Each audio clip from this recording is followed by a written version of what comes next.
Good morning all. Welcome to A Dream Classroom. നമ്മൾ ഇന്ന് disaster മാനേജ്മെന്റിലെ block 2 complete ആവാൻ പോവുകയാണ്. ബ്ലോക്ക് 2-ല് 9 ചാപ്റ്റർ ആണുള്ളത്. അതിൽ ഫസ്റ്റ് ബ്ലോക്കും സെക്കൻഡ് ബ്ലോക്കും കംപ്ലീറ്റ് ആവുകയാണ്. അതിൽ സെക്കൻഡ് ബ്ലോക്കിലെ യൂണിറ്റ് 9 9ാമത്തെ ചാപ്റ്ററിലേക്കാണ് നമ്മൾ കടക്കുന്നത്. അപ്പൊ നമ്മൾക്കറിയാം, നമ്മൾ കഴിഞ്ഞ ചാപ്റ്ററുകളിലൊക്കെ ദുരന്തത്തെ കുറിച്ചും അതുമായി ബന്ധപ്പെട്ട കാര്യങ്ങളൊക്കെയാണ് അനലൈസ് ചെയ്തിരുന്നത്. ഇനി ഇവിടെ ഈ ചാപ്റ്ററിൽ എന്താ ചോദിച്ചു കഴിഞ്ഞാൽ, ഒരു ദുരന്തം ഉണ്ടായി കഴിഞ്ഞാൽ ഏതൊക്കെ തരത്തിലുള്ള പുനരധിവാസ പദ്ധതികളാണ് നമ്മൾ സ്വീകരിക്കുക എന്നതാണ് ഈ യൂണിറ്റിൽ നമുക്ക് കാണാൻ കഴിയുന്നത്. ചാപ്റ്ററിലേക്ക് പോവാം.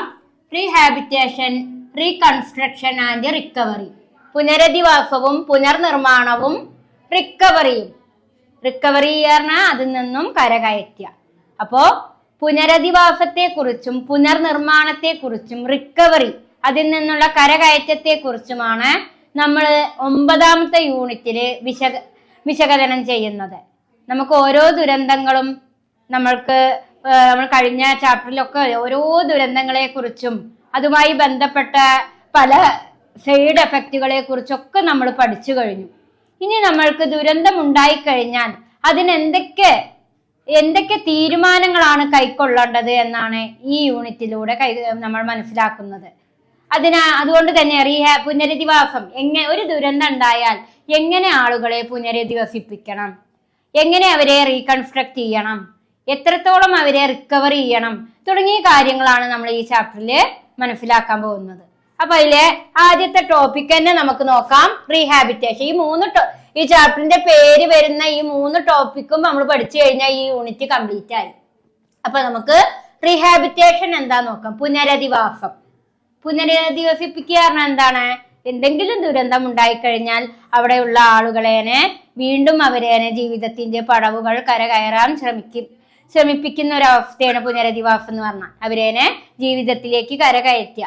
അപ്പൊ ഇവിടെ നോക്കാം, rehabilitation to take necessary action after the disaster to resume the basic services, help the victim to compensate the physical damage done to the surrounding and to start again, economic action to provide psychological support, social security and comfort to the victim. Rehabilitation is classified 4 items. അപ്പോൾ rehabilitation എന്ന് പറഞ്ഞാല് നമുക്കറിയാം, rehabilitation to take necessary action after the disaster resume the basic service. അതായത് പുനരധിവാസം എന്ന് പറഞ്ഞാൽ അത്യാവശ്യമായിട്ടുള്ള necessary ആയിട്ടുള്ള ചില പ്രവർത്തനങ്ങൾ ചെയ്യുക എന്നതാണ്. ഏതൊക്കെ കാര്യങ്ങളില്? Basic services, help the victim, എന്തിലേക്ക് കോമ്പൻസേറ്റ് ചെയ്യുന്നുണ്ട്? Psychological damage, surrounding and start again, economic action to provide psychological support. ഒരു സൈക്കോളജിക്കൽ സപ്പോർട്ട് കൊടുക്കുക, സോഷ്യൽ സെക്യൂരിറ്റി കൊടുക്കുക തുടങ്ങിയ കാര്യങ്ങൾക്കൊക്കെ. അതേപോലെ ഒരു എക്കണോമിക്കലായിട്ട് അവരെ സഹായിക്കുക. എക്കണോമിക് ആക്ഷൻ എന്ന് പറഞ്ഞാൽ സാമ്പത്തിക പ്രവർത്തനങ്ങൾ പ്രൊവൈഡ് ചെയ്യുക, സൈക്കോളജിക്കൽ ആയിട്ടുള്ള സപ്പോർട്ട് കൊടുക്കുക, സാമൂഹികമായ സംരക്ഷണം കൊടുക്കുക. ഇത്തരത്തിലുള്ള കംഫർട്ട് ആയിട്ടുള്ള കാര്യങ്ങൾ ചെയ്യുന്നതിനെയാണ് എന്ത് പറയുക? റീഹാബിറ്റേഷൻ. ഒരു ദുരന്തം നടന്നു കഴിഞ്ഞാല് ആ ദുരന്തം നമ്മൾ ഫേസ് ചെയ്തു കഴിഞ്ഞു. അപ്പോൾ അതുമായി ബന്ധപ്പെട്ടുകൊണ്ട് നമ്മൾ അത്യാവശ്യം ആക്ഷൻസ് എടുക്കുക. നെസസറി ആക്ഷൻ എന്ന് പറഞ്ഞാൽ എന്താണ്? അത്യാവശ്യമായിട്ടുള്ള ആക്ഷൻസ് എടുക്കുക. ഏതൊക്കെ കാര്യങ്ങളിലെ? അടിസ്ഥാന സേവനങ്ങളിലെ, അതേപോലെ തന്നെ സൈക്കോളജിക്കൽ ആയിട്ടുള്ള ഡാമേജുകൾക്കൊക്കെ അത്തരത്തിലുള്ള പ്രശ്നങ്ങളൊക്കെ തരണം ചെയ്യാൻ വേണ്ടി സാമ്പത്തിക പ്രവർത്തനങ്ങളും അതേപോലെ തന്നെ സൈക്കോളജിക്കൽ സപ്പോർട്ടും സാമൂഹികമായ സംരക്ഷണവും ഒക്കെ നൽകിക്കൊണ്ട് ആളുകളെ പുനരധിവസിപ്പിക്കുക എന്നതാണ് ഇതുകൊണ്ട് അർത്ഥമാക്കുന്നത്. പ്രധാനമായും റീഹാബിറ്റേഷൻ 4 രീതിയിലാണ് തരംതിരിച്ചിട്ടുള്ളത്. Physical rehabilitation, social rehabilitation, economic rehabilitation, psychological rehabilitation. Physical rehabilitation എന്ന് പറഞ്ഞു കഴിഞ്ഞാൽ എന്താ? ശാരീരികമായിട്ടുള്ള പുനരധിവാസം. സോഷ്യൽ റീഹാബിറ്റേഷൻ എന്ന് പറഞ്ഞാൽ സാമൂഹിക പുനരധിവാസം. എക്കണോമിക് റീഹാബിറ്റേഷൻ എന്ന് പറഞ്ഞാൽ സാമ്പത്തിക പുനരധിവാസം. സൈക്കോളജിക്കൽ പുനരധിവാസം എന്ന് പറഞ്ഞാൽ മനഃശാസ്ത്രപരമായിട്ടുള്ള പുനരധിവാസം. അപ്പൊ നമുക്കതില് ഫിസിക്കൽ റീഹാബിറ്റേഷൻ എന്താ നോക്കാം. Physical rehabilitation is an important component of rehabilitation. പുനരധിവാസത്തിലെ ഏറ്റവും പ്രധാനപ്പെട്ട ഒരു കമ്പോണന്റ് ആണ് physical rehabilitation. In this step, the focus is on the reconstruction of physical amenities such as. അതുകൊണ്ട് തന്നെ ഫിസിക്കൽ റീഹാബിറ്റേഷൻ ഫോക്കസ് ചെയ്യുന്നത് എന്തിനൊക്കെയാണ്? Physical amenities such as. ഏതൊക്കെ കാര്യങ്ങൾക്കാണ് ഫിസിക്കൽ റീഹാബിറ്റേഷൻ ഫോക്കസ് ചെയ്യുക? ഹൗസസ്, ബിൽഡിങ്സ്, അതേപോലെ തന്നെ റെയിൽവേസ്, അതേപോലെ roads, water supply, communication network, electricity തുടങ്ങി ഫിസിക്കലായി വരുന്ന കാര്യങ്ങൾക്കാണ് ഫിസിക്കൽ റീഹാബിറ്റേഷൻ ഇമ്പോർട്ടൻറ്റ് കൊടുക്കുന്നത്. അപ്പൊ നമ്മൾ റീഹാബിറ്റേഷനെ 4ആയി തിരിച്ചിട്ടുണ്ട്. ഫിസിക്കൽ റീഹാബിറ്റേഷനും സോഷ്യൽ റീഹാബിറ്റേഷനും എക്കണോമിക് റീഹാബിറ്റേഷനും സൈക്കോളജിക്കൽ റീഹാബിറ്റേഷനും. ഫിസിക്കൽ റീഹാബിറ്റേഷൻ ഇൻവോൾവ്ഡ് ആയിരിക്കുന്നത് ഏതൊക്കെ കാര്യങ്ങളിലാണ്? നമുക്ക് വീട് പുനരധിവസിപ്പിക്കുകയാണ്. അപ്പൊ വീടില്ലാത്തവർക്ക് വീട് നിർമ്മിച്ചു കൊടുക്കുക, വീട് നിർമ്മിക്കുക, ബിൽഡിങ്ങുകൾ നിർമ്മിക്കുക, റെയിൽവേന്റെ കൺസ്ട്രക്ഷൻ പണികൾക്കൊക്കെ അതിന് വേണ്ട മേൽനോട്ടം വഹിക്കുക, റോഡുകൾ നിർമ്മിക്കുക, water supply, communication network, electricity, ഇതൊക്കെ പുനരധിവസിപ്പിക്കുന്നതിനെയാണ്. ഇത്തരം കാര്യങ്ങൾക്കെല്ലാം വേണ്ട രീതിയിൽ റീഹാബിറ്റേഷൻ നൽകുന്നതിനെയാണ് എന്ത് പറയുക? Physical rehabilitation. അടുത്തതാണ് സോഷ്യൽ റീഹാബിറ്റേഷൻ. സോഷ്യൽ റീഹാബിറ്റേഷൻ എന്തൊക്കെ കാര്യങ്ങളാണ് നോക്കാം. സോഷ്യൽ റീഹാബിറ്റേഷനിൽ എന്തൊക്കെയാ പറയുന്നത്? Establishing educational committees that provide regular counselling to sufferers. അതായത് കൂടുതലായിട്ട് സഫറിങ്, അതായത് പ്രശ്നങ്ങൾ നേരിടുന്ന ആളുകൾക്ക് വിദ്യാഭ്യാസപരമായിട്ടുള്ള കാര്യങ്ങൾ പ്രൊവൈഡ് ചെയ്യുകയും കൗൺസിലിംഗ് നൽകുകയും ചെയ്യുക. അതായത് ഈ ഡിസാസ്റ്ററിന്റെ ഭാഗമായി കൂടുതൽ സഫറിങ് പറഞ്ഞാൽ എന്താണ്? കൂടുതൽ ഒരുപാട് പ്രശ്നങ്ങൾ നേരിട്ടിട്ടുള്ള ആളുകൾക്ക് അവർക്കൊരു കൗൺസിലിംഗ് നൽകുകയും അതേപോലെ തന്നെ അവരുടെ വിദ്യാഭ്യാസപരമായ കാര്യങ്ങൾക്ക് വേണ്ട establishing educational committee that provide വിദ്യാഭ്യാസപരമായിട്ടുള്ള കാര്യങ്ങൾക്ക് നേതൃത്വം കൊടുക്കുകയും കൗൺസിലിംഗ് നൽകുകയും ചെയ്യുക. Finding person who could conduct educational activity and provide book and writing material to children. അതേപോലെ തന്നെ നമുക്കറിയാം, ഒരു ദുരന്തം ഉണ്ടായി കഴിഞ്ഞാൽ കുട്ടികളുടെ പഠനോപകരണങ്ങളൊക്കെ നഷ്ടപ്പെട്ടിട്ടുണ്ടായിരിക്കും. അവർക്ക് വേണ്ട എന്തൊക്കെ എത്തിച്ചു കൊടുക്കണം എന്നാ പറയുന്നത്? എഡ്യൂക്കേഷണൽ ആക്ടിവിറ്റി ആൻഡ് പ്രൊവൈഡ് ബുക്കുകളും റൈറ്റിംഗ് മെറ്റീരിയൽ എഴുതാനുള്ള സാഹചര്യങ്ങളും അത്തരത്തിലുള്ള കാര്യങ്ങളൊക്കെ കണ്ടക്ട് ചെയ്യുക. അതേപോലെ 3rd പോയിന്റിൽ പറയാണ്, running various programmes as related physical and mental health, stress management, nutrition and hygienic. അതായത് പിന്നെ എന്തൊക്കെ കാര്യങ്ങൾക്കാണ് റിലേറ്റഡ് ആവുന്നത്? Running various programmes related physical and mental health, മനുഷ്യന്റെ ശാരീരികവും മെന്റൽ പരമായിട്ടുള്ള ഹെൽത്തിന്, ആരോഗ്യ കാര്യങ്ങളിൽ കൂടുതൽ ശ്രദ്ധ കേന്ദ്രീകരിക്കുക. സ്ട്രെസ് മാനേജ്മെന്റ്, ന്യൂട്രീഷൻ തുടങ്ങിയ കാര്യങ്ങൾക്കൊക്കെ നേതൃത്വം വഹിക്കുക. അതേപോലെ അടുത്തതായിട്ട് എന്താ പറയുന്നത്? Providing day care and old age home to the sufferers for limited time period. അതേപോലെ തന്നെ ഈ ഒരു കാലഘട്ടത്തില് ഇത്തരത്തിലുള്ള ദുരന്തം ഉണ്ടാകുന്ന ഈ സാഹചര്യത്തില് എന്ത് കുറയ്ക്കാനാ പറയുന്നത്? പ്രൊവൈഡിങ് ഡേ കെയർ സെന്റേഴ്സിന്റെയും ഓൾഡ് ഏജ് ഹോമിന്റെയും ഒക്കെ പ്രവർത്തനം ഒന്ന്, കാരണം ഈ ഇത്തരം ദുരന്തം ഉണ്ടാകുമ്പോൾ കുട്ടികൾക്ക് എന്തെങ്കിലും ഒരു ദുരന്തം ഉണ്ടായി കഴിഞ്ഞു കഴിഞ്ഞാൽ കുട്ടികൾ രക്ഷിതാക്കളടുത്ത് ഇരിക്കാനാണ് ആഗ്രഹിക്കുക, അല്ലെ?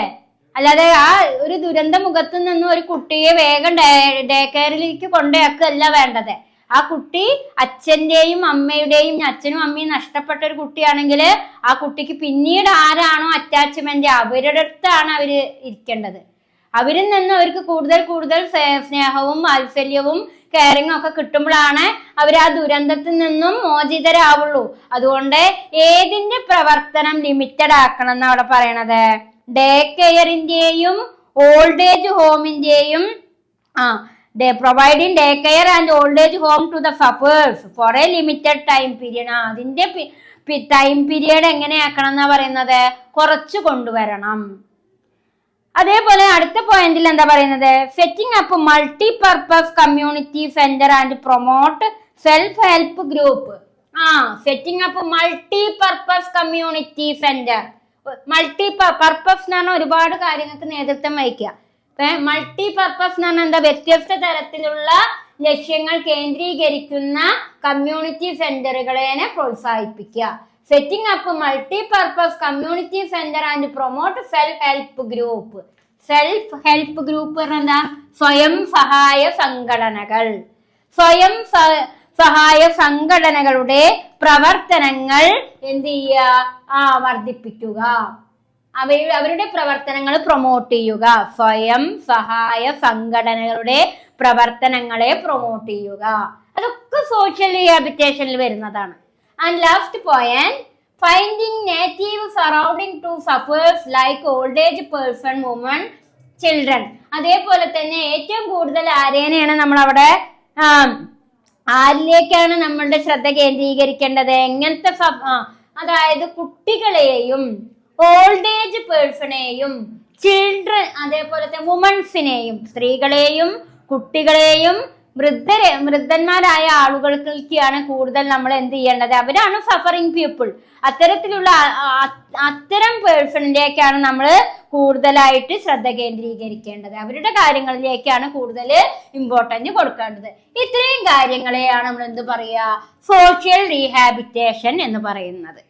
ഇത്രയും കാര്യങ്ങളെ നമ്മൾ ഏത് പേരിൽ അറിയപ്പെടുക, സോഷ്യൽ റീഹാബിറ്റേഷൻ. അടുത്തതാണ് economic rehabilitation. What is mean by economic rehabilitation?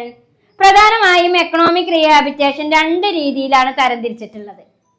Broad investigation of actual and future affairs and compulsion of troubled group. അതായത് നമുക്കറിയാം, ഇവിടെ broad investigation of actual and future affairs and compensation of troubled group. അതായത് troubled group പറഞ്ഞാൽ ആരാ, പ്രശ്നങ്ങൾ നേരിടുന്ന ഗ്രൂപ്പുകളെയാണ് troubled group എന്ന് പറയാ. അപ്പൊ അവരുടെ പ്രശ്നങ്ങൾ എന്തൊക്കെയെന്ന്, അവരുടെ ആക്ച്വൽ ആയിട്ടും ഫ്യൂച്ചർ ആയിട്ടുള്ള അപകടങ്ങളെ കുറിച്ച് എന്ത് ചെയ്യുക, ഇൻവെസ്റ്റിഗേഷൻ നടത്തുക.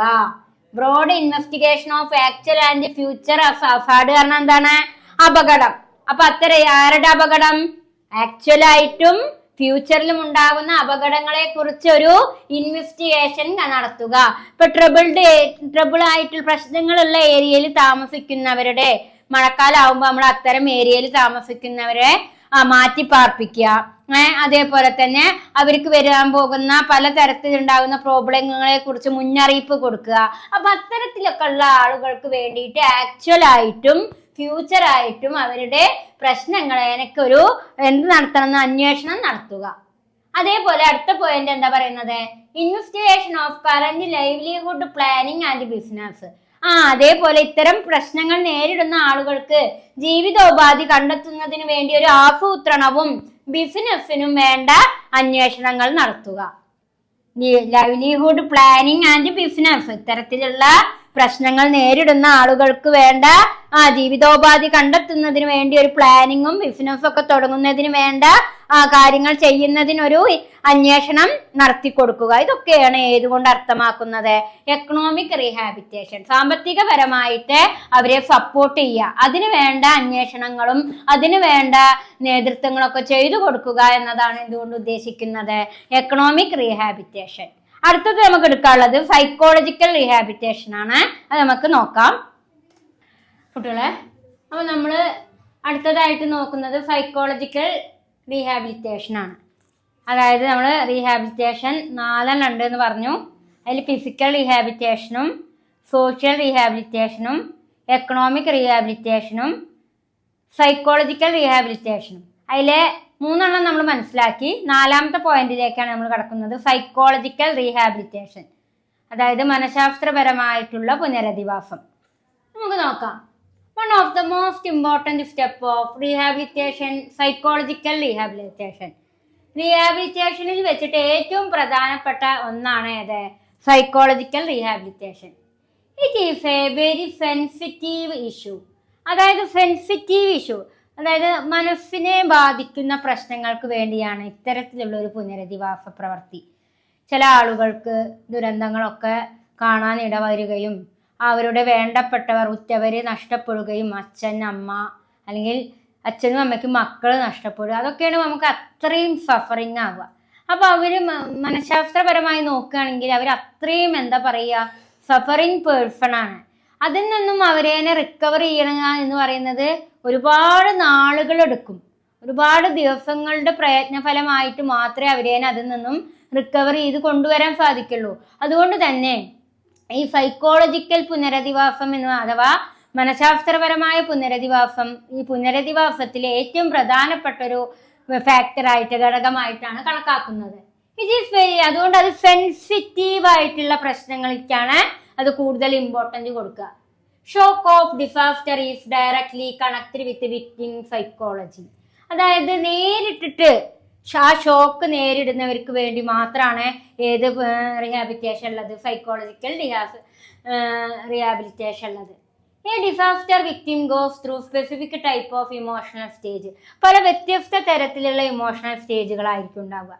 ചില ആളുകൾക്ക് ഇത്തരം കാര്യങ്ങൾ ഫേസ് ചെയ്യേണ്ടി വന്നു കഴിഞ്ഞാൽ, ഇത്തരം ദുരന്തങ്ങൾ ഫേസ് ചെയ്യേണ്ടി വന്നു കഴിഞ്ഞാൽ അവരുടെ ഓർമ്മകൾ നഷ്ടപ്പെടും, എന്നേക്കുമായി ഓർമ്മ നഷ്ടപ്പെട്ടവരുണ്ടാവും.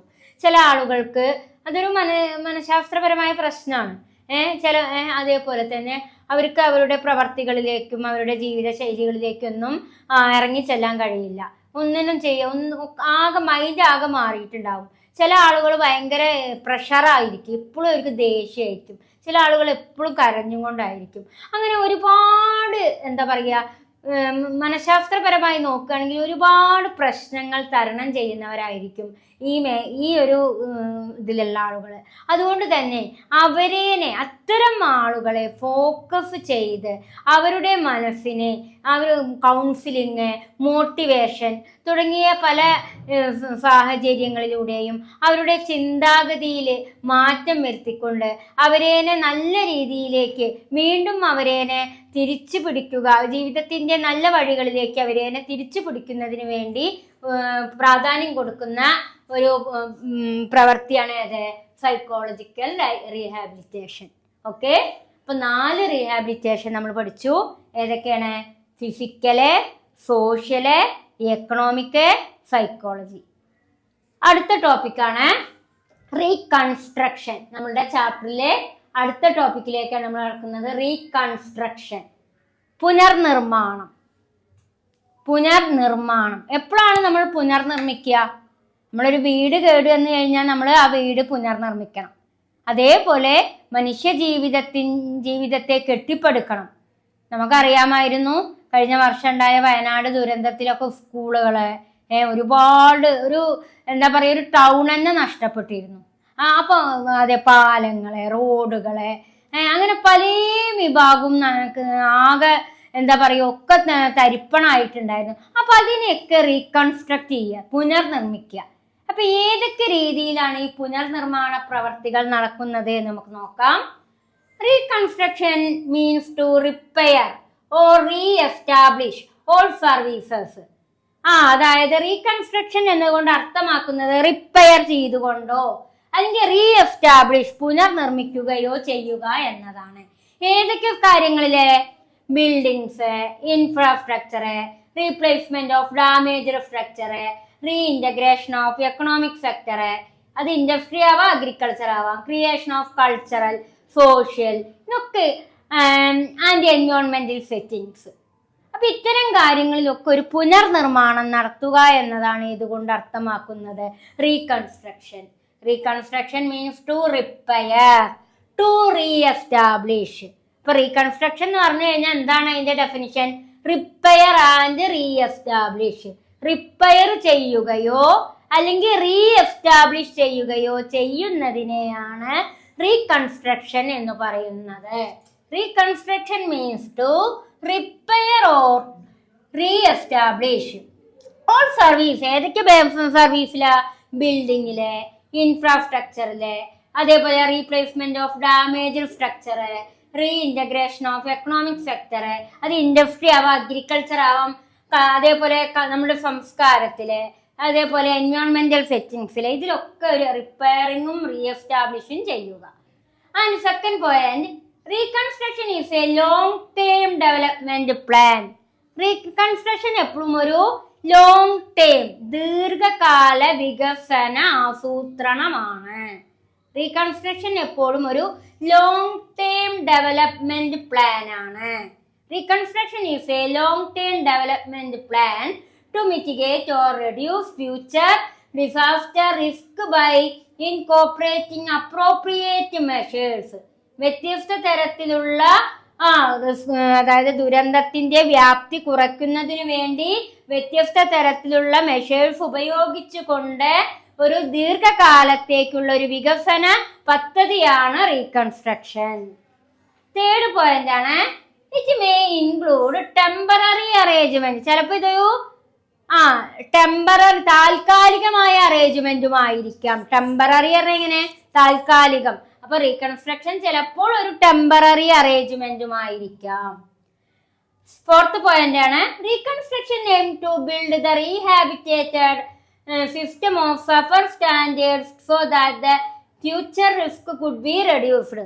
ഭാവിയിലെ റിസ്ക് കുറയ്ക്കുന്നതിന് വേണ്ടി ദുരന്തബാധിതർക്ക് എന്ത് നൽകുക, പുനരധിവാസം ഉറപ്പുവരുത്തുക എന്നതാണ് ഏതിന്റെ ലക്ഷ്യം, റീകൺസ്ട്രക്ഷന്റെ ലക്ഷ്യം. ഭാവിയിലെ ഫ്യൂച്ചറിലെ റിസ്ക് കുറയ്ക്കുന്നതിന് വേണ്ടിയും ദുരിതം അനുഭവിക്കും സഫറിംഗ് പേഴ്സണ് അവരെ റീഹാബിറ്റേഷൻ ചെയ്യുക എന്നതാണ് ഏതിന്റെ ലക്ഷ്യം, റീകൺസ്ട്രക്ഷന്റെ ലക്ഷ്യം. അപ്പൊ ഇത്രയും കാര്യങ്ങളാണ് നിങ്ങൾ റീകൺസ്ട്രക്ഷൻ എന്ന് പറഞ്ഞ ടോപ്പിക്കിൽ പഠിക്കേണ്ടത്. അടുത്ത ടോപ്പിക്കിലേക്ക് കടക്കാം. Development of physical and economic infrastructure. ഫിസിക്കലായിട്ടും എക്കണോമിക് ആയിട്ടും ഇൻഫ്രാസ്ട്രക്ചറിലുള്ള വികസനങ്ങൾ എന്തൊക്കെയാണ്? Development of physical and economic infrastructure. അത് ഏതൊക്കെ രീതിയുണ്ട്? ഫിസിക്കൽ ഇൻഫ്രാസ്ട്രക്ചർ ഉണ്ട്, സർവീസ് ഇൻഫ്രാസ്ട്രക്ചർ ഉണ്ട്, സോഷ്യൽ ഇൻഫ്രാസ്ട്രക്ചർ ഉണ്ട്, എൻവയോൺമെന്റൽ ഇൻഫ്രാസ്ട്രക്ചർ ഉണ്ട്. അതിൽ ഫിസിക്കൽ ഇൻഫ്രാസ്ട്രക്ചർ പറഞ്ഞാൽ ഏതൊക്കെ വരിക? Roads, water, drainage, electricity. ഇത്രയും കാര്യങ്ങൾ ഉൾക്കൊള്ളുന്ന വികസന പദ്ധതിയെ നമ്മൾ പറയുന്ന പേരാണ് ഫിസിക്കൽ ഇൻഫ്രാസ്ട്രക്ചർ. അപ്പൊ ഫിസിക്കൽ ഇൻഫ്രാസ്ട്രക്ചർ എന്ന് പറയുമ്പോൾ അതിൽ ഏതൊക്കെ വരും? റോഡ്സ് വരും, വാട്ടർ വരും, ഡ്രെയിനേജ് വരും, ഇലക്ട്രിസിറ്റി വരും. അടുത്തതാണ് സർവീസ് ഇൻഫ്രാസ്ട്രക്ചർ. സർവീസ് ഇൻഫ്രാസ്ട്രക്ചർ എന്ന് പറയുമ്പോൾ ഏതൊക്കെ വരും? In service infrastructure transportation, health and education, സേവനപരമായിട്ടുള്ള ഇൻഫ്രാസ്ട്രക്ചേഴ്സ് ആണ്. അതിൽ ട്രാൻസ്പോർട്ടേഷൻ വരും, ഹെൽത്ത് വരും, എഡ്യൂക്കേഷൻ വരും. അടുത്തതാണ് social infrastructure. Social sector services, primary health care, old age home, community centres are the main component. Social ഇൻഫ്രാസ്ട്രക്ചറിൽ വരുന്നത് എന്തൊക്കെയാണ്? Social sector services, primary health care, old age home, community centres, ഇതൊക്കെയാണ് social ഇൻഫ്രാസ്ട്രക്ചറിലെ പ്രധാനപ്പെട്ട കമ്പോണന്റുകൾ. അടുത്തതാണ് എൻവയോൺമെന്റൽ ഇൻഫ്രാസ്ട്രക്ചർ. എൻവയോൺമെന്റൽ infrastructure എന്താണെന്ന് നമുക്ക് നോക്കാം. In environmental infrastructure, creation of necessary environmental condition to reduce the risk of disaster is the thrust area. Thrust area എന്താ? ഉയർന്ന ഏരിയയിലുള്ള റിസ്കുകളുടെ ദുരന്തത്തിന്റെ ആ റിസ്ക് കുറയ്ക്കുക എന്ന ലക്ഷ്യത്തോടു കൂടി പ്രവർത്തിക്കുന്ന സ്ട്രക്ചറാണ് ഏത്? എൻവയോൺമെന്റൽ ഇൻഫ്രാസ്ട്രക്ചർ. ത്രസ്റ്റ് ഏരിയ എന്താ? ഉയർന്ന പ്രദേശങ്ങൾ, കുന്നിൻ പ്രദേശങ്ങൾ. ഇപ്പൊ കുന്നിൻ പ്രദേശങ്ങളുടെ ആ മേഖലകളിലുള്ള ദുരന്തത്തിന്റെ റിസ്ക് കുറയ്ക്കുക എന്ന ലക്ഷ്യത്തോടു കൂടി പ്രവർത്തിക്കുന്നതാണ് എൻവയോൺമെന്റൽ ഇൻഫ്രാസ്ട്രക്ചർ. അടുത്തതാണ് ഇനി നമുക്ക് അതിൽ പഠിക്കാം. അപ്പോ development of physical and economic ഇൻഫ്രാസ്ട്രക്ചറിൽ നമ്മൾ ഏതൊക്കെ കണ്ടു? Physical infrastructure, service infrastructure, social infrastructure, എൻവയോൺമെന്റൽ ഇൻഫ്രാസ്ട്രക്ചർ. അടുത്തതാണ് the UNDP shelter programme. United national development പ്രോഗ്രാമിനെയാണ് എന്ത് പറയുക? UNDP shelter programme. UNDP shelter programme പ്രധാനമായും 4 ഉള്ളത്. Build local capacity. Build local capacity പറഞ്ഞാല് ലോക്കൽ പ്രാദേശിക മേഖലകളില് എന്താ നിർമ്മിച്ചു കൊടുക്കുക?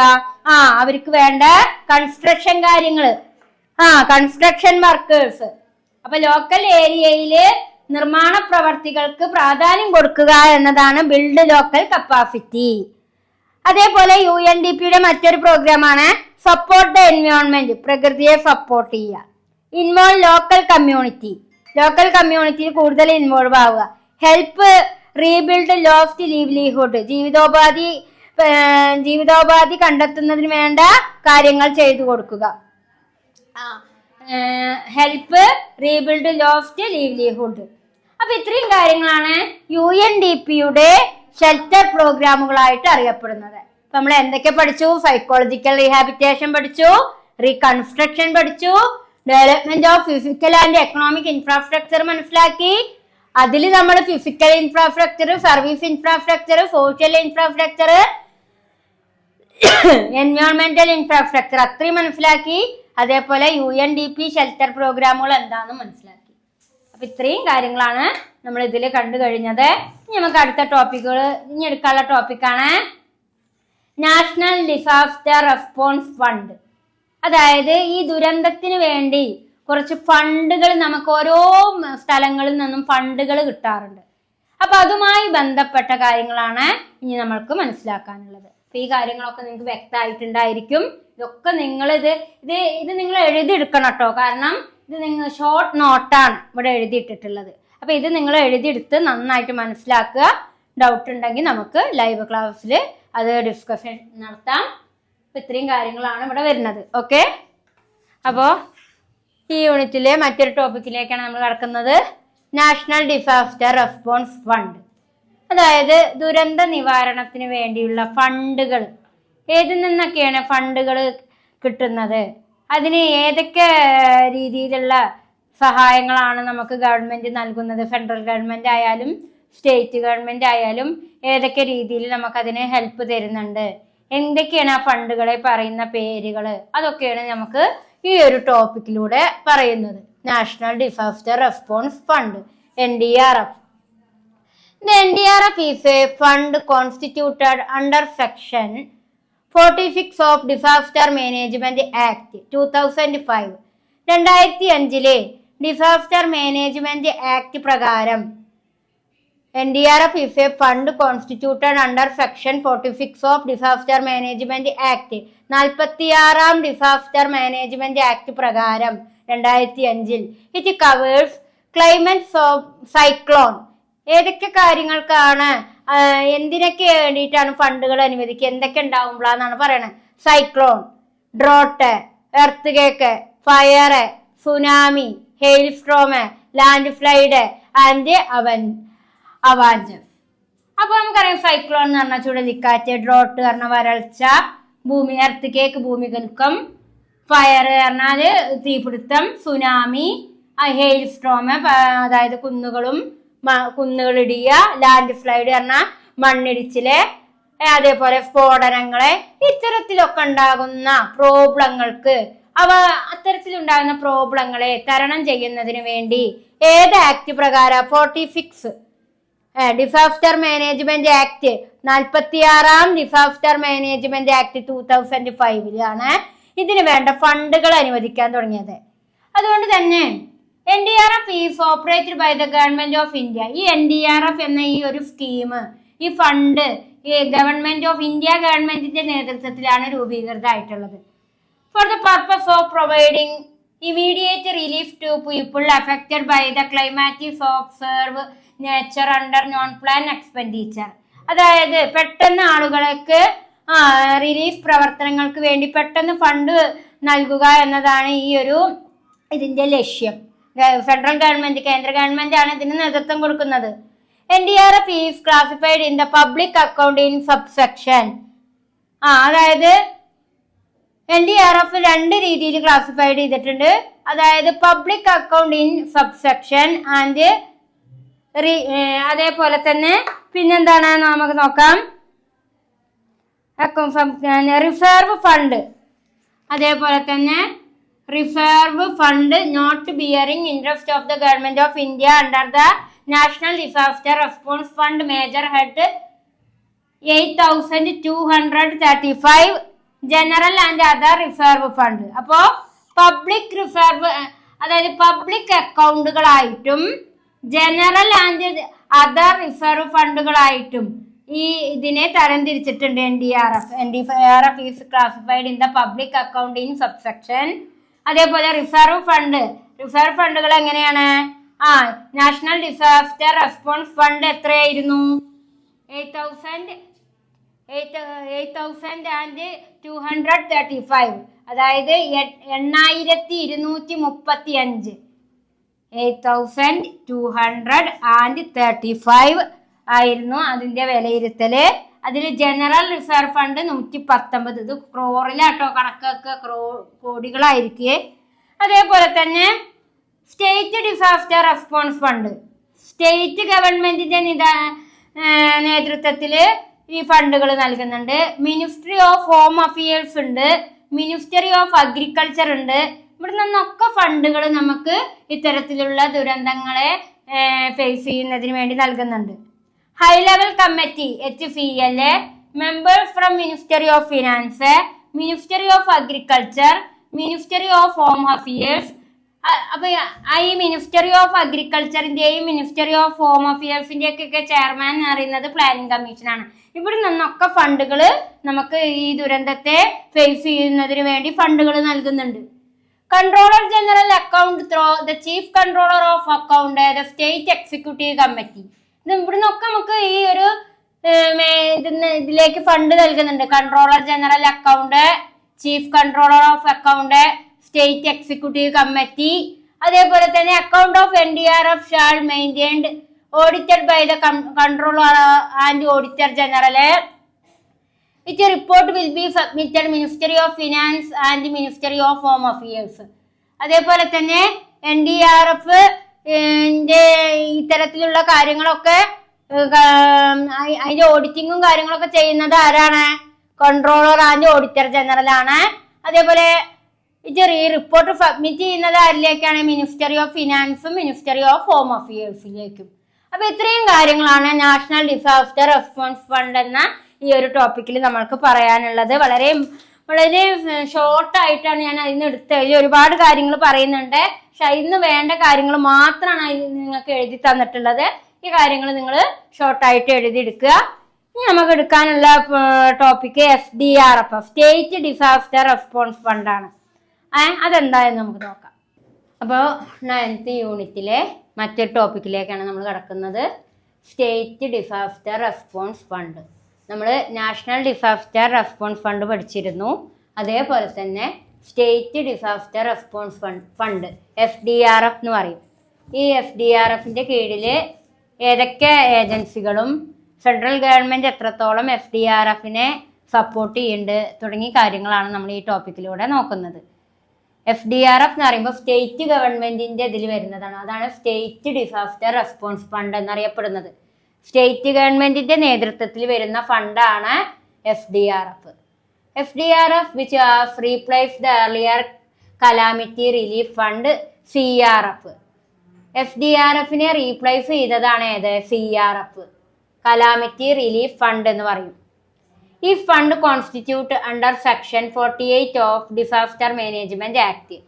48ാം ഡിസാസ്റ്റർ മാനേജ്മെന്റ് ആക്ട് പ്രകാരം SDRFിനെ റീപ്ലേസ് ചെയ്തതാണ് CRF അഥവാ കലാമിറ്റി റിലീഫ് ഫണ്ട്.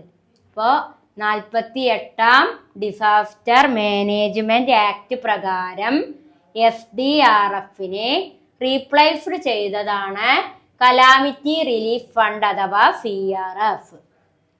അടുത്തത്, the SDRF shall be used only for meeting the expenditure for providing immediate relief to the victim of disaster. ദുരന്തം എത്രത്തോളം ഉണ്ട് അതിനനുസരിച്ചിട്ടുള്ള ഫണ്ടുകളും അതിൻ്റെ ചെലവുകളും ഒക്കെ പ്രൊവൈഡ് ചെയ്യുകയും അതിനു വേണ്ട എല്ലാ റിലീഫ് പ്രവർത്തനങ്ങൾക്ക് ചുമതല വഹിക്കുകയും ചെയ്യുന്നത് ആരാണ്? SDRF ആണ്.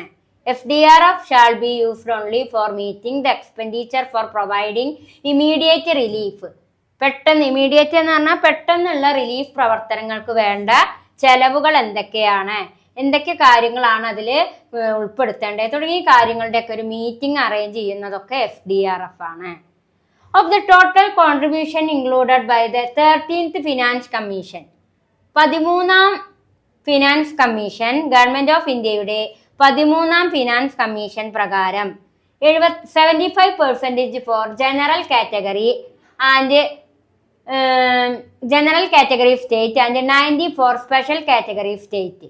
അതായത് 13th ഫിനാൻസ് കമ്മീഷന്റെ കോൺട്രിബ്യൂഷൻ, മൊത്തത്തിലുള്ള കോൺട്രിബ്യൂഷൻ എന്ന് പറയുന്നത് സ്റ്റേറ്റിലെ general കാറ്റഗറിക്ക് 75%, 75%, സ്റ്റേറ്റിലെ special കാറ്റഗറിക്ക് 90%, 90%.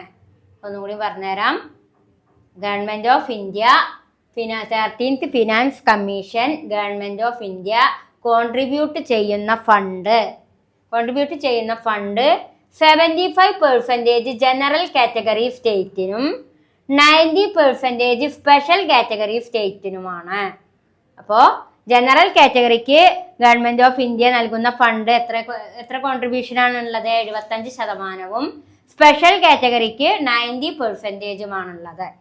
The share of Government of India FDRF shall be paid of grant in aid accounted for in the Government of India account under the major head. അതേപോലെ തന്നെ government of India FDRFന് grant in aid, grant ആയിട്ടും ഒരു നിശ്ചിത fund നൽകപ്പെടുന്നതായിരിക്കും. 3601 grant in aid. എത്രയാണ് grant in aid ആയിട്ട് കൊടുക്കുക? 3601 കോടിയാണ് സ്റ്റേറ്റ് ഗവൺമെന്റിന് സെൻട്രൽ ഗവൺമെന്റ് എന്തായിട്ട് നൽകുന്നത്? ഗ്രാൻഡ് ഇൻ എയ്ഡ് ആയിട്ട് നൽകുന്നത്. 3601 3601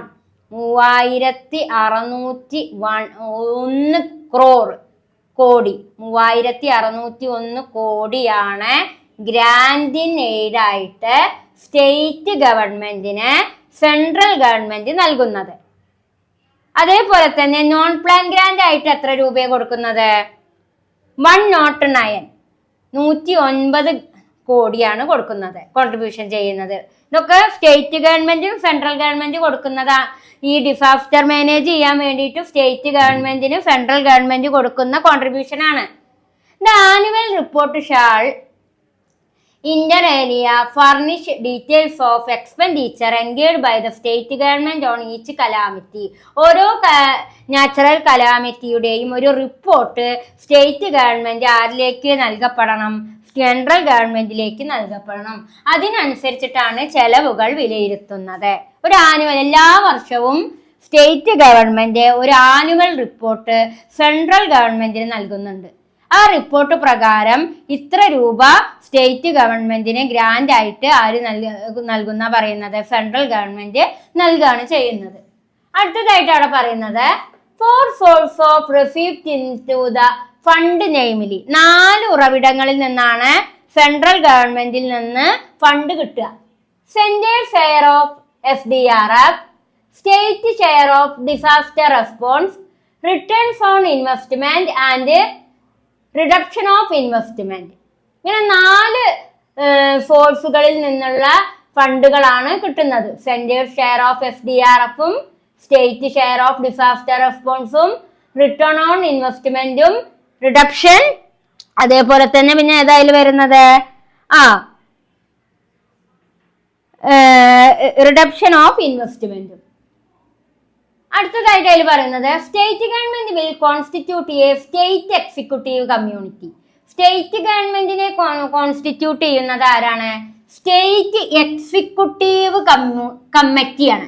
കമ്മ്യൂണിറ്റി അല്ല, കമ്മിറ്റിയാണ്. സ്റ്റേറ്റ് എക്സിക്യൂട്ടീവ് കമ്മിറ്റി, സംസ്ഥാന കാര്യനിർവഹണ കമ്മിറ്റിയാണ് സ്റ്റേറ്റ് ഗവൺമെന്റിനെ കോൺസ്റ്റിറ്റ്യൂട്ട് ചെയ്യുക. State government will constitute A state executive committee.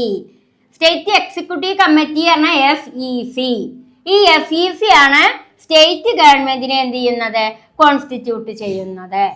The accounts of FDRF and investment shall be maintained by Accountant General in charge of account of the state.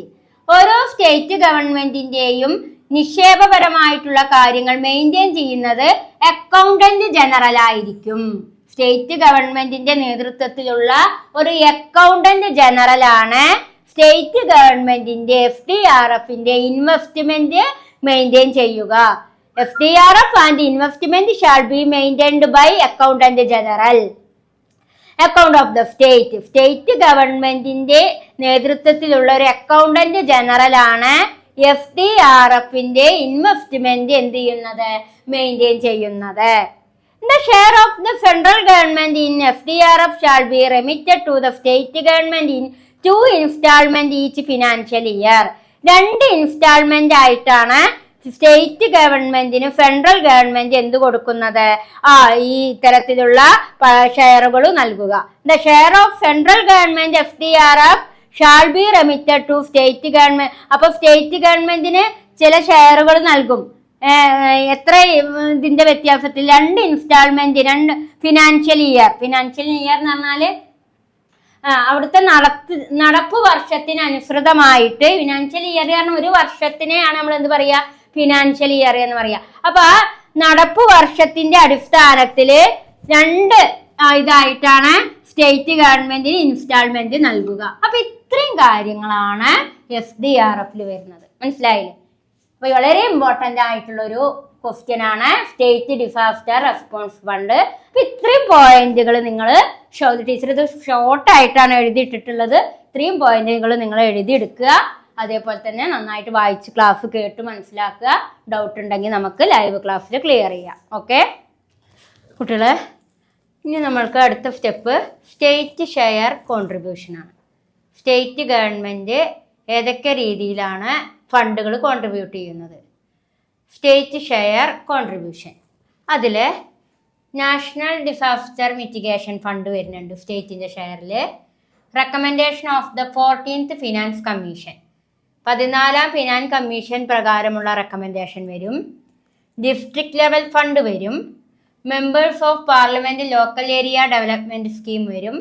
Prime minister's national relief fund വരും. ഇത്രയും കാര്യങ്ങളെയാണ് നമ്മൾ എന്ത് പറയുക, state share contribution എന്ന് പറയാം. അതായത് FDRFന് പുറമെ state disaster response fund അല്ല കേട്ടോ, മാറ്റമുണ്ട് കേട്ടോ topic. State disaster response fund നമ്മൾ നേരത്തെ പഠിച്ച ടോപ്പിക്കായിരുന്നു. ഇപ്പം നമ്മൾ എടുക്കുന്നത് സ്റ്റേറ്റ് ഷെയർ കോൺട്രിബ്യൂഷനാണ്. സ്റ്റേറ്റ് ഷെയർ കോൺട്രിബ്യൂഷൻ പ്രധാനമായും 5 രീതിയിലാണ്. National disaster mitigation fund, recommendation of the 14th finance commission, district level fund, members of parliament local area development scheme, prime minister's national relief fund. ഇതിൽ നിന്നൊക്കെ സ്റ്റേറ്റിലേക്ക് എന്ത് കൊടുക്കുന്നുണ്ട്, ഫണ്ടുകൾ കോൺട്രിബ്യൂട്ട് ചെയ്യുന്നുണ്ട്. അതാണ് സ്റ്റേറ്റ് ഷെയർ കോൺട്രിബ്യൂഷൻ എന്ന് പറയുന്നത്. ഇനി നമ്മൾക്ക് ഇൻഷുറൻസ് സ്കീമുകൾ ഏതൊക്കെയാണ് നോക്കാം. അതായത് നമ്മളുടെ സുരക്ഷിതത്വം ഉറപ്പുവരുത്താൻ വേണ്ടി എല്ലാ മേഖലകളിലും ഇന്ന് ഇൻഷുറൻസ് സ്കീമുണ്ട്. ഹെൽത്ത് ഇൻഷുറുണ്ട്, വാഹന ഇൻഷുറൻസുകളുണ്ട്, ബിൽഡിംഗ് ഇൻഷുറൻസ് ഉണ്ട്. അങ്ങനെ ഇൻഷുറൻസ് സ്കീമുകൾ കാരണം ഭാവിയിൽ എന്ത് സംഭവിക്കാം, ഫ്യൂച്ചറിൽ എന്തൊക്കെ സംഭവിക്കും അത് നമുക്ക് പറയാൻ കഴിയില്ല.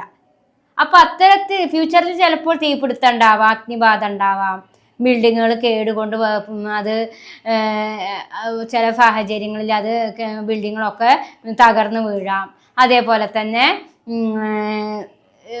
ഏതെങ്കിലും മറ്റു രീതിയിൽ സുനാമിയോ എർത്തുകേക്കൊക്കെ ഉണ്ടായിക്കഴിഞ്ഞാൽ പല രീതിയിലുള്ള പ്രോബ്ലംസുകൾ നേരിടാം.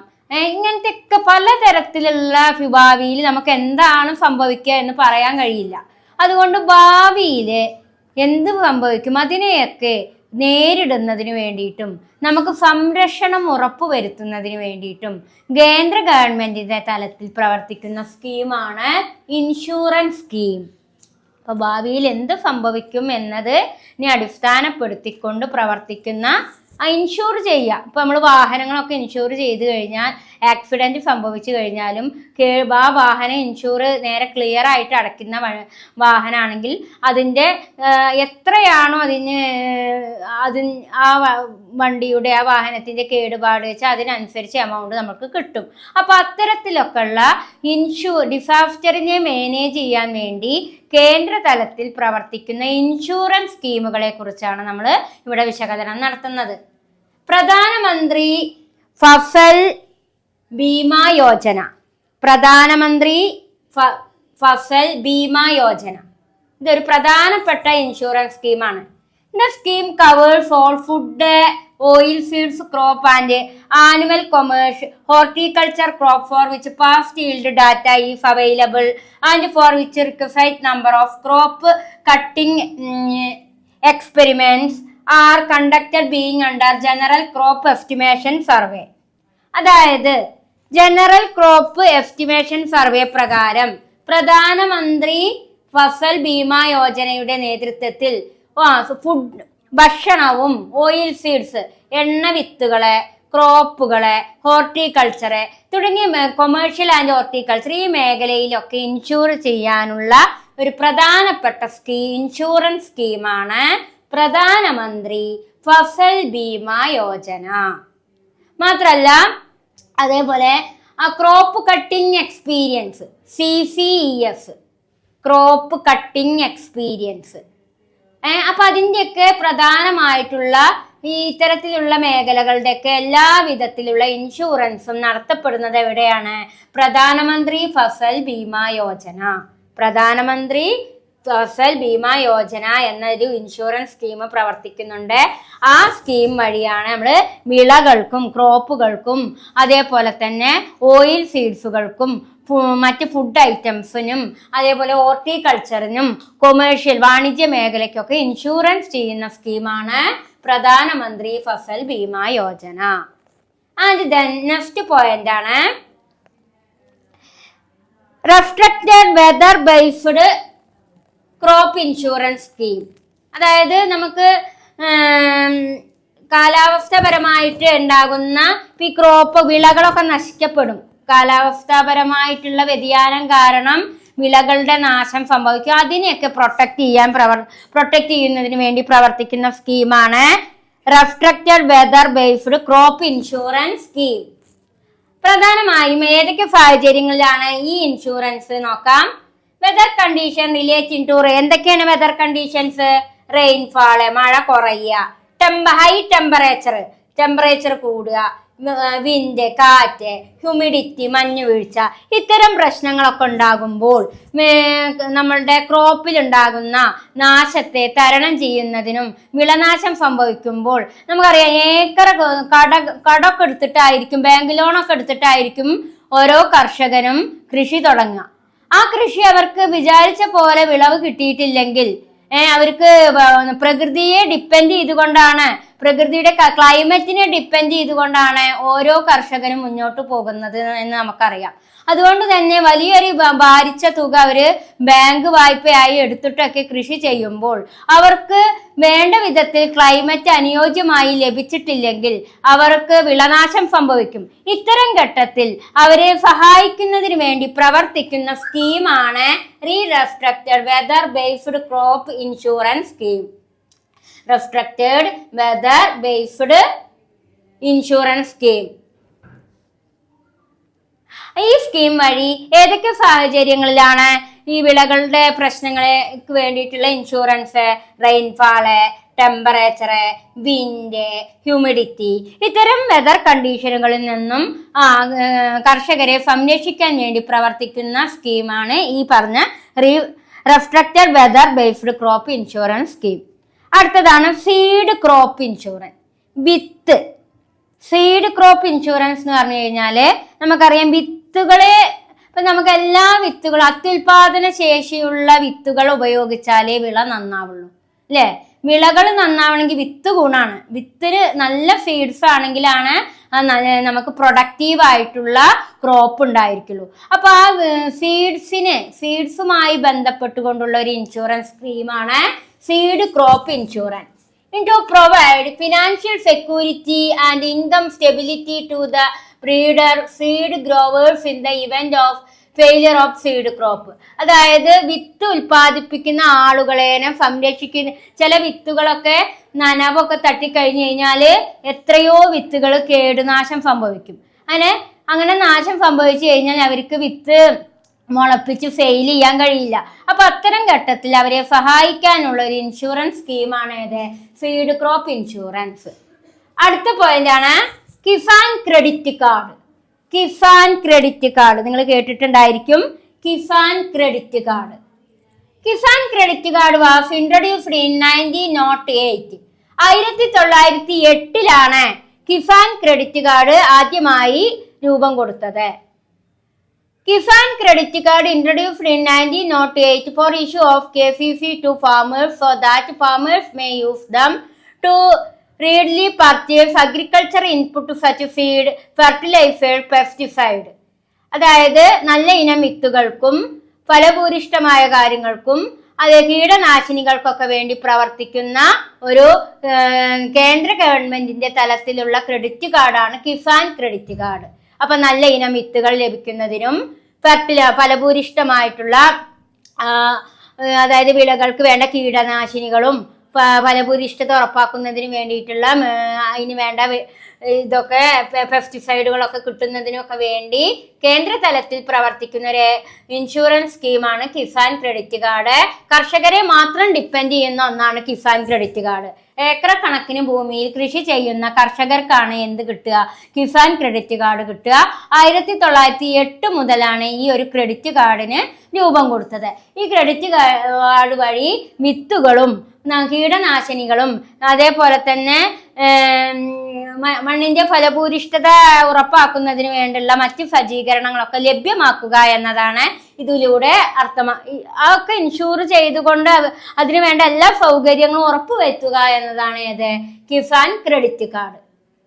അടുത്തതായിട്ട് നമ്മൾ എടുക്കാൻ പോകുന്ന ടോപ്പിക്കാണ് ഈ ചാപ്റ്ററിന്റെ ലാസ്റ്റ് ടോപ്പിക്കാണ് റിക്കവറി. അപ്പൊ നമ്മള് റീഹാബിലിറ്റേഷൻ എടുത്തു, റീകൺസ്ട്രക്ഷൻ എടുത്തു. ഇനി നമ്മൾക്ക് എടുക്കാനുള്ള ടോപ്പിക്കാണ് റിക്കവറി. റിക്കവറി എന്ന് പറയുമ്പോൾ നമ്മൾ ഒരു ദുരന്തം നേരിട്ട് കഴിഞ്ഞാൽ അതിൽ നിന്നും നമ്മൾ മെല്ലെ മെല്ലെ കര കയറുക. അങ്ങനെ കര കയറി രക്ഷപ്പെടുന്ന ആ അവസ്ഥയാണ് റിക്കവറി എന്ന് പറയുക. അപ്പൊ recovery is the process by which society and the nation are supported in turning back to their appropriate level of working ensuring disaster. അതായത് നമ്മള് ദുരന്തത്തിലൂടെ നമ്മൾ വളരെ ബാക്കിലായിരിക്കും. ആ വളരെ മോശമായ അവസ്ഥയിൽ നിന്നും നമ്മളെ എന്ത് ചെയ്യാണ്? മെല്ലെ മെല്ലെ ആ ബാക്കിലേക്ക് പോയ അവസ്ഥയിൽ നിന്നും ഒരു മനുഷ്യനെ സംബന്ധിച്ചിടത്തോളം വളരെ ബാക്കിലേക്ക് പോയ സിറ്റുവേഷനിൽ നിന്നും അയാളെ മെല്ലെ മെല്ലെ മുകളിലേക്ക് എത്തിക്കുക എന്ന ലക്ഷ്യത്തോടു കൂടി പ്രവർത്തിക്കുന്നതാണ് ഏത്? റിക്കവറി. റിക്കവറി പറഞ്ഞാൽ എന്താണ്? മെല്ലെ മെല്ലെ നമ്മള് വളരെ സഫറിങ് സിറ്റുവേഷൻ ആണെങ്കിൽ ആ സിറ്റുവേഷനിൽ നിന്നും നമ്മൾ എന്ത് ചെയ്യുക? മെല്ലെ മെല്ലെ രക്ഷപ്പെട്ടു പോരുന്നതാണ് recovery. Recovery process is a time taking process which almost 5 to 10 years or even more. ചില സമയത്ത് 5-10 വർഷം എടുത്തിട്ടാണ് ഒരു സാഹചര്യത്തിൽ നിന്ന് റിക്കവർ ആവുക. പെട്ടെന്നൊന്നും റിക്കവർ ആവാൻ കഴിയില്ല. ശാരീരികമായിട്ട് പ്രശ്നങ്ങൾ നേരിട്ട് ഒരു ദുരന്തത്തിന്റെ ഭാഗമായി ഫിസിക്കലായിട്ടോ മെന്റലായിട്ടോ എന്തെങ്കിലും പ്രോബ്ലം നേരിട്ട ഒരു വ്യക്തി ചിലപ്പോൾ അതിൽ നിന്നും റിക്കവർ ആയി രക്ഷപ്പെടുക ചിലപ്പോൾ 5-10 വർഷം എടുക്കും. ഇനി അതുമല്ല നമ്മളുടെ പ്രകൃതി തന്നെ റിക്കവർ ആയി വരണമെന്നുണ്ടെങ്കിൽ എത്രയോ വർഷങ്ങൾ എടുക്കും. അതുകൊണ്ട് ദ റിക്കവറി പ്രോസസ്സിന്റെ ടൈം എന്ന് പറയുന്നത് എത്രയാണ്? 5 മുതൽ 10 വർഷമെങ്കിലും വരും. അതിൽ കൂടുതലോ വരാം എന്നാണ് പറയുന്നത്. The recovery process include activity. ഇനി റിക്കവറി പ്രോസസ്സിന്റെ ഭാഗമായി ഒരുപാട് ആക്ടിവിറ്റികൾ രൂപം കൊടുക്കുന്നുണ്ട്. Re establish necessary services. ഇപ്പൊ റിക്കവറി പ്രോസസ്സിന്റെ ഭാഗമായിട്ട് ഒരുപാട് ആക്ടിവിറ്റീസുകൾ അതിൽ ഉൾക്കൊള്ളുന്നുണ്ട്. എന്തൊക്കെയാണ്? റീ എസ്റ്റാബ്ലിഷിംഗ് നെസസറി സർവീസസ്, അത്യാവശ്യ സാധനങ്ങളുടെ റീ എസ്റ്റാബ്ലിഷ് ചെയ്യുക. റീകൺസ്ട്രക്ഷൻ ഓഫ് റിപ്പയറബിൾ ഹോം, അതേപോലെ തന്നെ കേടുപാടുകൾ സംഭവിച്ച വീടുകളെ റീകൺസ്ട്രക്ട് ചെയ്യുക. Buildings, accommodate alternative housing, measures to facilitate physical and psychological rehabilitation of person. ഇതൊക്കെ ഏത് പ്രോസസ്സിൽ വരുന്നതാണ്? Recovery process. ഇപ്പൊ റിക്കവറി പ്രോസസ്സിൽ വരുന്ന ആക്ടിവിറ്റികൾ ഏതൊക്കെയാണ്? Reestablishing necessary service, reconstruction of repairable home, buildings, accommodate alternative housing, measure to facilitate physical and psychological rehabilitation of person. ഇത്രയും കാര്യങ്ങൾ ഏതിൽ ഉൾക്കൊള്ളുന്നതാണ്? റിക്കവറിയിൽ ഉൾപ്പെടുന്നതാണ്. അപ്പൊ ഇത്രയും കാര്യങ്ങളാണ് നമ്മൾ ഇവിടെ വ്യക്തമാക്കിയിട്ട് നോട്ടായിൽ നമ്മൾ എഴുതിയിട്ടിട്ടുള്ളത്. നോട്ടായിട്ട് ഇതൊക്കെ ഷോർട്ടായിട്ട് നിങ്ങൾ എഴുതിയെടുക്കുക. അതേപോലെ തന്നെ എന്തെങ്കിലും ഡൗട്ട് ഉണ്ടെങ്കിൽ നമുക്ക് ലൈവ് ക്ലാസ്സിൽ ക്ലിയർ ചെയ്യാം. ഇനി നമ്മൾക്ക് ഈ ചാപ്റ്ററിൽ 2 ടോപ്പിക്കും കൂടി എടുക്കാനുള്ളൂ കേട്ടോ. ഏതൊക്കെയാണ്? ഗ്രൗണ്ട് ഫോർ റിക്കവറി ആക്ടിവിറ്റിയും പ്രോബ്ലം ഇൻ റിക്കവറി ഏരിയാസും. അതും കൂടി കഴിഞ്ഞ് കഴിഞ്ഞാൽ ആ 2 ടോപ്പിക്കും കൂടി എടുത്തു കഴിഞ്ഞാൽ നമ്മളുടെ ഈ ഒരു സെക്കൻഡ് ബ്ലോക്കിലെ 9th യൂണിറ്റ് ഇവിടെ കംപ്ലീറ്റ് ആവും. ഓക്കെ, ഹായ് കുട്ടികളെ, നമ്മൾ 9th യൂണിറ്റിലെ ലാസ്റ്റ് ടോപ്പിക്കിലേക്കാണ് പോകുന്നത്. നമുക്കറിയാം 2 ടോപ്പിക്കുകളാണ് ഈ ഒരു യൂണിറ്റിൽ ഇനി പറയാനുള്ളത്. The ground for recovery activity. Recovery ആക്ടിവിറ്റികൾ ഏതൊക്കെയാണ്? റിക്കവറി എന്ന് പറഞ്ഞാൽ എന്താ നമ്മൾ മനസ്സിലാക്കി. ദുരന്ത മേഖലയിലുള്ളവരെ റിക്കവർ ചെയ്ത് വരുന്നതിനെയാണ് റിക്കവറി എന്ന് പറയുക. ഞാൻ എന്തൊക്കെയാണ് റിക്കവറി ആക്ടിവിറ്റികൾ എന്നാണ് പറയുന്നത്. അതിൽ ഫസ്റ്റ് വണ്ണാണ് identification of values necessary aspect of the recovery mode. അതായത് പലതരത്തിലുള്ള റിക്കവറി മോഡുകളെയും എന്ത് ചെയ്യാനാ പറയുന്നത്? ഐഡന്റിഫിക്കേഷൻ ചെയ്യുക, തിരിച്ചറിയുക. ഒരുപാട് റിക്കവറി പ്രവർത്തനങ്ങൾ നമുക്ക് ദുരന്ത മേഖലയിൽ നടക്കുന്നുണ്ടാവും. അപ്പൊ ആ പ്രവർത്തനങ്ങളെയൊക്കെ എന്ത് ചെയ്യണം? അത് ഐഡന്റിഫിക്കേഷൻ നടത്തുക. ഇത് കാര്യക്ഷമതയുള്ളതാണോ? ഇത് യഥാർത്ഥത്തിൽ ഗവൺമെന്റിന്റെ നേതൃത്വത്തിലുള്ളതാണോ? അല്ലെങ്കിൽ ഏതെങ്കിലും ഏജൻസികൾ വഴിയുള്ളതാണോ? അത്തരത്തിലുള്ള ഐഡന്റിഫിക്കേഷൻ നടത്തുക എന്നതാണ് റിക്കവറി ആക്ടിവിറ്റിയുടെ ഫസ്റ്റ് പോയിന്റ് പറയുന്നത്. Identification of values necessary aspect of the recovery mode. And then second point, defining an overall strategy for recovery with suitable proposed and potential national development. ഇത്തരത്തിലുള്ള ഓരോ റിക്കവറി സ്ട്രാറ്റജികളും എന്തിനു വേണ്ടിയാണ് നേതൃത്വം കൊടുക്കുന്നത്? പൊട്ടൻഷ്യൽ നാഷണൽ ഡെവലപ്മെന്റ്, ദേശീയ വികസനത്തിന് വേണ്ടി ഊന്നൽ നൽകിക്കൊണ്ടാണ് ഈ ഓരോ റിക്കവറി സ്ട്രാറ്റജിയും പ്രവർത്തിക്കുന്നത്, ഡിഫൈൻ ചെയ്യുന്നത്. Defining an overall strategy for recovery with a suitable proposed and potential national development. ഒരു ദേശീയ വികസനത്തിന് ഊന്നിക്കൊണ്ടാണ്, അതിൽ ബേസ് ചെയ്തുകൊണ്ടാണ് ഓരോ റിക്കവറി സ്ട്രാറ്റജിയും നിലനിൽക്കുന്നത്. അടുത്ത പോയിന്റിൽ എന്താണ്? Decision of distance recovery program within overall strategy. അതേപോലെ തന്നെ എല്ലാ റിക്കവറി പ്രോഗ്രാമിലും തീരുമാനമെടുക്കുക എന്നത് വളരെ പ്രധാനപ്പെട്ട കാര്യമാണ്. ഡിസിഷൻ മീൻസ് തീരുമാനം. അതുകൊണ്ട് തന്നെ റിക്കവറി പ്രോഗ്രാമുകളിൽ ഡിസിഷൻ എടുക്കുക എന്നതും പ്രധാനപ്പെട്ട ഒരു ഘടകമാണ്. അതും അതിന്റെ പ്രവർത്തനത്തിൽ വരും. ആൻഡ് ദെൻ അടുത്ത പോയിന്റിൽ implementation of the individual program within overall strategy. അതേപോലെ എല്ലാവിധ റിക്കവറി സ്ട്രാറ്റജികളും എന്തിനെ ഇംപ്ലിമെന്റേഷൻ ചെയ്യണം എന്നാ പറയുന്നത്? ഇൻഡിവിജ്വൽ പ്രോഗ്രാം, ഓരോ വ്യക്തി അധിഷ്ഠിതമായ പ്രോഗ്രാമുകൾക്ക് നേതൃത്വം കൊടുക്കണം. ഇപ്പൊ റിക്കവറി പ്രവർത്തനങ്ങളിൽ മൊത്തത്തിൽ ചെയ്യുന്നതിന് പകരം ഓരോ വ്യക്തികളിലും ഓരോ ഇൻഡിവിജ്വൽ പ്രോഗ്രാമുകൾ വ്യക്തിയെ ബേസ് ചെയ്തുകൊണ്ടായിരിക്കണം റിക്കവറി ആക്ടിവിറ്റികൾ ചെയ്യേണ്ടത് എന്നാണ് പറയുന്നത്. And next point, fulfilment of individual program and project on a well supervised and coordinate basis. അതേപോലെ തന്നെ ഇൻഡിവിജ്വൽ പ്രോഗ്രാമുകൾ എന്ത് ചെയ്യണം? സൂപ്പർവൈസ് ചെയ്യുകയും കോർഡിനേറ്റ് ചെയ്യുകയും വേണം.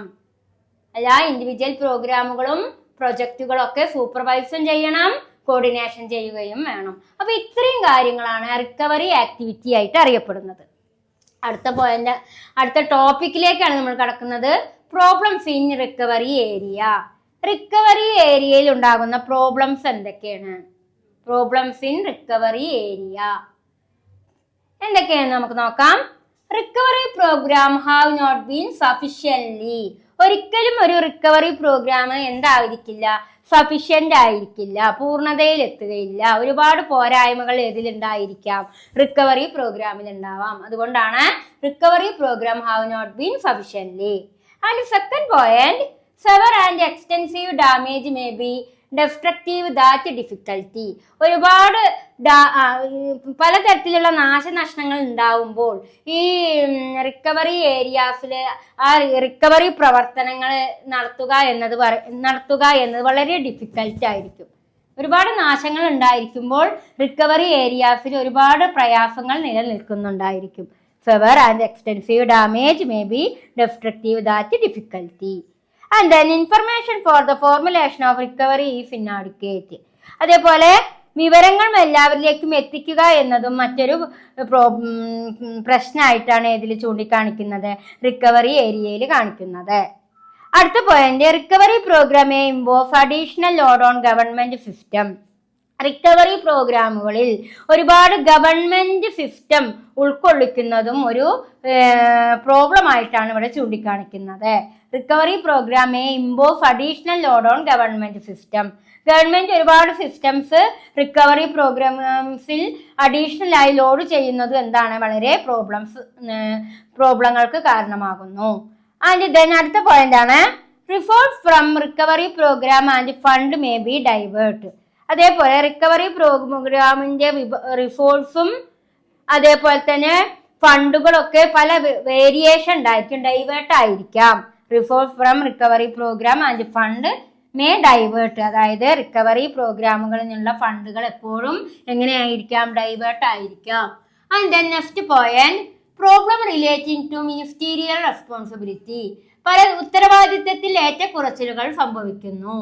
അപ്പോൾ റിക്കവറി ചെയ്യാറുണ്ട് എന്താണ്, നമ്മൾ പല സഫറിങ് പേഴ്സണെ അതിൽ നിന്നും കരകയറ്റി. അപ്പൊ അത്തരത്തിലുള്ള റെസ്പോൺസിബിലിറ്റിയിൽ എന്ത് സംഭവിക്കാന്നാ പറയുന്നത്, ഏറ്റക്കുറച്ചിലുകൾ സംഭവിക്കാം.